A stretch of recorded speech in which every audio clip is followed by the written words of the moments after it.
ये वीडियो है negotiable instrument act 1881 का, जो बेनिफिट करेगा जितने भी बैंकिंग एग्जाम है उन सबके लिए वीडियो काफ़ी इंपॉर्टेंट है। और साथ ही साथ ये बेनिफिट करेगा IBPS RRB law officer scale 2 का एग्जाम जो सितंबर मंथ में कंडक्ट होने वाला है।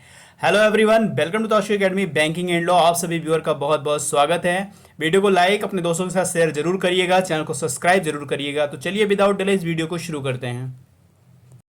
स्टूडेंट, फर्स्ट ऑफ ऑल आप वीडियो को लाइक कर दीजिएगा, अपने दोस्तों के साथ शेयर कर दीजिएगा, और अगर आज आप चैनल पे नए हैं तो चैनल को सब्सक्राइब जरूर करिएगा। साथ ही लगा बेल आइकन प्रेस कर दीजिएगा, जिससे लेटेस्ट वीडियो का नोटिफिकेशन आपको तुरंत मिले। वीडियो निगोशिएबल इंस्ट्रूमेंट एक्ट 1881 का है। यहां पर आपको कमेंट करके ये बताना है कि निगोशिएबल इंस्ट्रूमेंट एक्ट किस डेट को कम इनटू फोर्स हुआ था। कमेंट करके जरूर बताइए। जो सबसे पहले कमेंट करेगा उसका कमेंट मैं पिन करूंगा, और इसका आंसर जो है वीडियो के एंड में मैं डिस्कस करूंगा। अगर आपकी कोई क्वेरी है तो कमेंट करके आप उसे पूछ सकते हैं। यहाँ पर आपके लिए एक इंपॉर्टेंट न्यूज है। अगर आप टेलीग्राम से जुड़ना चाहते हैं, उसका लिंक आपको डिस्क्रिप्शन बॉक्स में दिया गया है। तो उस लिंक को जो है टेलीग्राम में ऐड कर लें, जिससे लेटेस्ट वीडियो का नोटिफिकेशन आपको तुरंत मिले। तो यहाँ पर पहला क्वेश्चन जो है, it would appear that a document to be treated as a promissory note requires to satisfy the following condition.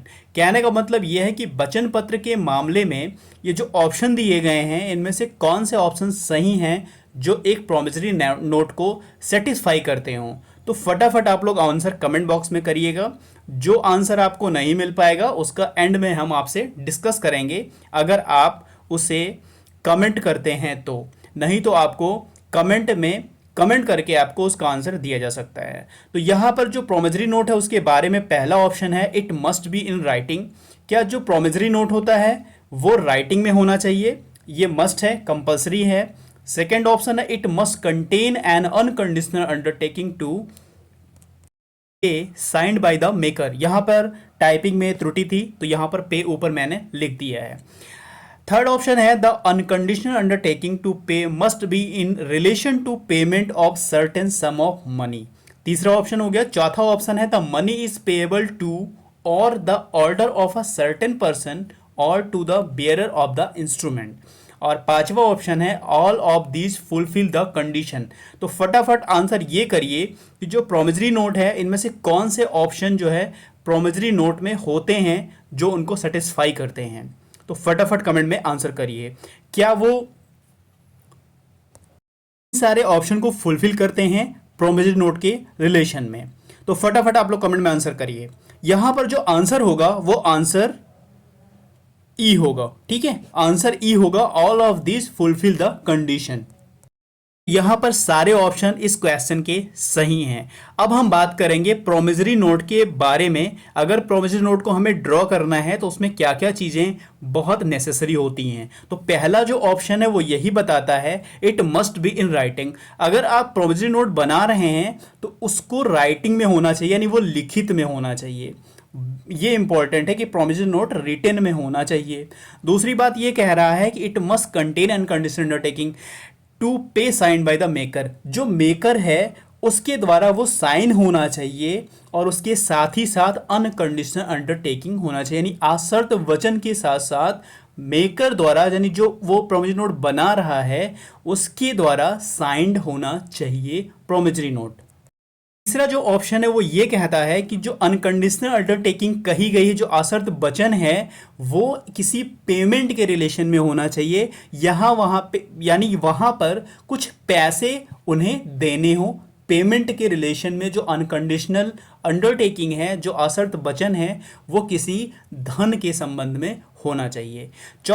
चौथा ऑप्शन ये कहता है कि जो मनी है वो किसी व्यक्ति के आदेश पर पे होना चाहिए, या लिखत के धारक को, यानी वेयर ऑफ इंस्ट्रूमेंट को पेमेंट होना चाहिए। तो ये चार कंडीशन हैं जो प्रोमिसरी नोट जब आप बनाएंगे तो इन चारों चीज़ों का आप ध्यान वहाँ पर रखेंगे। आपको यहाँ कमेंट में ये बताना है कि जो प्रोमिसरी नोट है वो नेगोशिएबल इंस्ट्रूमेंट एक्ट के किस सेक्शन में बताया गया है।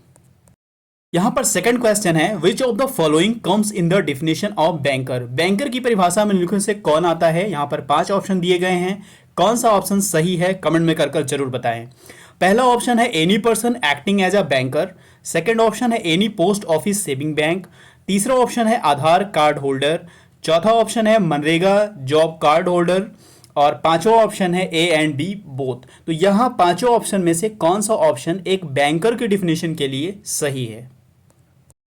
तो आप लोग इस वीडियो को देख रहे हैं, फटाफट कमेंट में करते रहिए। तो यहां पर जो राइट आंसर होगा ई, यानी ए और बी बोथ। यानी बैंकर कौन हो सकता है? तो बैंकर वो हो सकता है any person acting as a banker, यानी जो बैंकर के रूप में काम कर रहा हो, जो बैंक में या बैंक के बिहाफ पे काम कर रहा होगा, वो पर्सन बैंकर की डिफिनेशन में आएगा। Any post office saving bank, यानी कोई भी डाक घर बचत बैंक जो होगा वो भी एक बैंकर की डिफिनेशन में आता है। तो जब आप सेक्शन 3 पढ़ेंगे निगोशिएबल इंस्ट्रूमेंट एक्ट का, तो वहां पर यह लिखा गया है कि banker include any person acting as a banker and any post office saving bank, यानी बैंकर वो होगा जो बैंक के रूप पे यानी बैंक के तौर पे काम कर रहा होगा, और दूसरा any post office saving bank. ये दो होंगे जो बैंकर के डिफिनेशन में आते हैं। निगोशिएबल इंस्ट्रूमेंट एक्ट का सेक्शन 3 आपको यही डिफिनेशन बताता है। नंबर 3 क्या है? Which of the following illustration is an example of promissory note, यानी प्रोमिजरी नोट जो है उसका कौन सा इलस्ट्रेशन इनमें से एक एग्जाम्पल है, एक उदाहरण है। पहले ही क्वेश्चन में मैंने आपको पी नोट यानी प्रोमिजरी नोट के बारे में बता दिया है कि वो 4 कंडीशन फुलफिल करते हैं। अगर आपको 4 कंडीशन समझ में आ गए होंगे तो यहाँ पर ये क्वेश्चन आपका काफ़ी इजी होगा और आप समझ पा रहे होंगे कि इसमें से कौन सा ऑप्शन इस क्वेश्चन का राइट आंसर होगा। यहाँ पर ऑप्शन है, option A mister B I owe you 1000 rupees. Option B है I promise to pay B rupees 500 and all other sums which shall be due to him. तीसरा option I promise to pay B 500 rupees 7 days after my marriage with C. और D option है I promise to pay B और order 500 rupees. Option E है I promise to pay B 500 rupees on D death provided D leaves me enough to pay that sum. तो यहाँ पर ये 5 option हैं और पांचों ऑप्शन में से कौन सा इलस्ट्रेशन एक प्रोमिसरी नोट का उदाहरण है ये आपको बताना है। फटाफट कमेंट में आंसर करके ये बताइए कि कौन सा आंसर बिल्कुल सही है। ऑप्शन ए क्या कहता है कि मिस्टर बी मैं आपका 1000 रुपये देनदार हूँ, क्या ये इलस्ट्रेशन एक एग्जाम्पल है प्रोविजन नोट का। दूसरा ऑप्शन ये कहता है कि मैं मिस्टर बी का 500 रुपये और जो भी अदर सम्स हैं, ठीक है, जो भी और बकाया हैं वो सब देने 500 प्लस अदर सम्स, ये सब कुछ देने का मैं प्रॉमिस करता हूं। ये बी ऑप्शन है। ऑप्शन सी है I promise to pay 500 7 days after my marriage with C, यानी सी के मैरिज के 7 दिन बाद मैं 500 रुपये देने का वचन देता हूं। तो क्या ये इलस्ट्रेशन जो है एग्जाम्पल है प्रोमिसरी नोट का। ऑप्शन डी है मैं मिस्टर बी को उनके ऑर्डर पर 500 रुपये देने का वचन देता हूं। Option D is a right answer. और ऑप्शन ई जो है I promise to pay B 500 rupees on D death, कह रहे हैं कि डी के डेथ पर मैं 500 रुपये देने का वचन देता हूं अगर डी वो रकम जो राशि है पेमेंट करने के लिए वो मनी जो है हमारे लिए छोड़ जाए, वो छोड़ दे हमारे लिए। तो यहां पर ये 5 ऑप्शन है, इनमें से कौन सा ऑप्शन सही है? तो यहां पर option D is a right answer. यहां पर मैं बी को उनके ऑर्डर पर 500 रुपये देने का वचन देता हूं, ये आपका सही आंसर होगा। यहां पर आपको ये बताना है कि जो बाकी ए बी सी और ई हैं इनमें से कौन से ऐसे डिफरेंस हैं जो एक प्रोमिसरी नोट के लिए सफिशिएंट नहीं है। तो कमेंट में करके आप ये बताइए, क्योंकि अगर आपने पहला क्वेश्चन ठीक से देखा होगा कि 4 कंडीशन फुलफिल होते हैं तो इनमें से आपको सब कुछ नजर आएगा कि ऑप्शन ए क्यों नहीं हो सकता है प्रोमिसरी नोट, ऑप्शन बी क्यों नहीं हो सकता है, ऑप्शन सी क्यों नहीं हो सकता और ऑप्शन ई क्यों नहीं हो सकता है। तो आप यहाँ पे कमेंट में करके जरूर बताइए क्या डिफरेंस है इन चारों ऑप्शन में कि वो प्रोमिसरी नोट नहीं हो सकते हैं।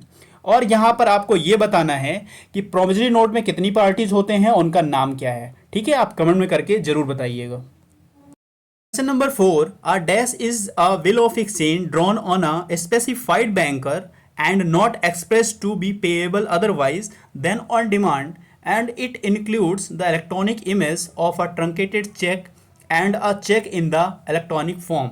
तो ये किस ऑप्शन का, ये जो पांचों ऑप्शन हैं इनमें से किस ऑप्शन का ये डिफिनेशन है, ये आपको बताना है। पांचों ऑप्शन में से पहला ऑप्शन है प्रोमिसरी नोट। तो क्या डिफिनेशन जो है ये प्रोमिसरी नोट की डिफिनेशन है, बिल ऑफ एक्सचेंज की है, चेक की है, इलेक्ट्रॉनिक चेक की है या ट्रंकेटेड चेक की है। तो ये डिफिनेशन है चेक की, ठीक है। तो राइट आंसर होगा C is a right answer. Cheque की डिफिनेशन है, ये जो डिफिनेशन है वो चेक की है। A cheque is a bill of exchange. कहा गया है कि जो चेक है वो एक बिल ऑफ एक्सचेंज है, drawn on a specified banker, जो एक निर्दिष्ट बैंकर के ऊपर ड्रॉ होता है, जो and not express to be payable otherwise than on demand, and it include the electronic image of a truncated cheque. इसमें एक ट्रंकेटेड चेक की इलेक्ट्रॉनिक इमेज भी इंक्लूड होती है और चेक का इलेक्ट्रॉनिक फॉर्म भी इंक्लूड होता है। तो ये हो गया चेक की डिफिनेशन। आपको यहां पर ये बताना है चेक की डिफिनेशन किस सेक्शन में दी गई है, ठीक है, ये आपको पहली चीज बतानी है। दूसरी चीज, जो इलेक्ट्रॉनिक फॉर्म में चेक है वो किस सेक्शन में है, और दूसरी चीज और है कि जो ट्रंकेटेड चेक है वो किस सेक्शन में डिफाइन है। तो यहाँ पर तीन चीजें आपको बतानी है, चेक का सेक्शन बताना है, इलेक्ट्रॉनिक चेक का सेक्शन बताना और ट्रंकेटेड चेक का सेक्शन बताना है। तो तीनों आपको यहाँ पर बताना है। Question number 5, a dash means a promissory note, bill of exchange और चेक पेएबल इधर टू ऑर्डर और टू वेयर। तो किसकी डिफिनेशन इस ऑप्शन में से ये है, इससे पहले आपने चेक की डिफिनेशन पढ़ी है, और ये पांचवें क्वेश्चन में आपको प्रोमिसरी नोट की डिफिनेशन है, ये बिल ऑफ एक्सचेंज की है, चेक की है, पेएबल टू ऑर्डर की या निगोशिएबल इंस्ट्रूमेंट की है। तो किसकी डिफिनेशन है ये आप कमेंट में करके फटाफट बताइए। तो यहां पर जो राइट आंसर होगा वो राइट आंसर होगा ई, निगोशिएबल इंस्ट्रूमेंट की डिफिनेशन है ये। यानी निगोशिएबल इंस्ट्रूमेंट में कौन कौन सी चीजें आती हैं, promissory note, bill of exchange और चेक। ये तीनों क्या है, ये तीनों हैं निगोशिएबल इंस्ट्रूमेंट। तीनों जो इंस्ट्रूमेंट हैं वो तीनों हैं निगोशिएबल इंस्ट्रूमेंट हैं। यहां पर अगर आपसे पूछा जाए कि चेक क्या है, एक बिल ऑफ एक्सचेंज हो सकता है, तो चेक एक बिल ऑफ एक्सचेंज हो सकते हैं, ठीक है। तो यहां पर जो तीन चीजें बताई गई हैं, promissory note, bill of exchange और चेक, ये तीनों क्या होते हैं, निगोशिएबल इंस्ट्रूमेंट होते हैं, ठीक है। यहां पर आपको ये बताना है कि जो निगोशिएबल इंस्ट्रूमेंट है वो किस सेक्शन में डिफाइन है, प्रोमिसरी नोट किस सेक्शन में डिफाइन है, बिल ऑफ एक्सचेंज किस सेक्शन में डिफाइन है और चेक किस सेक्शन में डिफाइन है। तो यहां पर सारी चीजें आपको कमेंट में करके फटाफट बतानी है। आज के वीडियो में बस इतने ही क्वेश्चन है। आपकी कोई क्वेरी हो तो कमेंट में फटाफट करिए, जो भी कमेंट आप करेंगे वहां पे आपको कमेंट का आंसर दिया जाएगा, ठीक है। तो जो मैंने आपसे क्वेश्चन पूछे थे वो हम आपसे डिस्कस कर लेते हैं। जो मैंने आपसे सबसे पहला क्वेश्चन पूछा था कि निगोशिएबल इंस्ट्रूमेंट एक्ट जो है किस डेट को केम इनटू फोर्स हुआ है, तो वो हुआ है 1 मार्च 1882 को कम इनटू फोर्स हुआ है। ये चीज आप ध्यान रखिएगा। 1 मार्च 1882 को कम इनटू फोर्स हुआ है, ये चीज आप ध्यान रखिएगा। 1881 का एक्ट है और 1882 में ये कम इनटू फोर्स हुआ है, पहली चीज। दूसरी चीज मैंने आपसे पूछी थी, दूसरा क्वेश्चन मैंने आपसे पूछा था कि जो प्रोमिसरी नोट है यानी पी नोट इसको बोलते हैं, प्रोमिसरी नोट में कितनी पार्टीज होती हैं, तो इसमें दो पार्टीज होती हैं। पहली पार्टी जो होती है वो होती है मेकर और दूसरी जो पार्टीज होती है वो होती है पेई। तो ये भी आप ध्यान रखिएगा, दो पार्टीज होती हैं, ठीक है। केवल दो पक्षकार होते हैं, जो लिखता है वो होता है मेकर, ठीक है। मैंने आपसे पूछा था प्रोमिसरी नोट कहां पे डिफाइन है, तो प्रोमिसरी नोट सेक्शन 4 में डिफाइन है। बिल ऑफ एक्सचेंज कहां पे डिफाइन है, बिल ऑफ एक्सचेंज सेक्शन 5 में डिफाइन है। चेक कहां पे डिफाइन है, तो चेक सेक्शन 6 में डिफाइन है, ठीक है। अगर आप इसके इलेक्ट्रॉनिक रूप में चेक की बात करते हैं, जो चेक इन इलेक्ट्रॉनिक फॉर्म, वो 6A में डिफाइन है, और ट्रंकेटेड चेक जो होगा वो 6B में डिफाइन है। तो ऐसे क्वेश्चन जो है पूछे गए हैं कि ट्रंकेटेड चेक कहां पे डिफाइन है, 6B में, और इलेक्ट्रॉनिक इमेज में कहां पे डिफाइन है, वो 6A में। होप ये वीडियो आपको काफी अच्छा लगा होगा। अगर आपको अच्छा लगा है तो वीडियो को लाइक, शेयर और चैनल को सब्सक्राइब जरूर करिएगा। साथ ही लगा बेल आइकन जरूर प्रेस कर दीजिएगा। मिलते हैं नेक्स्ट वीडियो में। God bless you to all. Thank you for watching.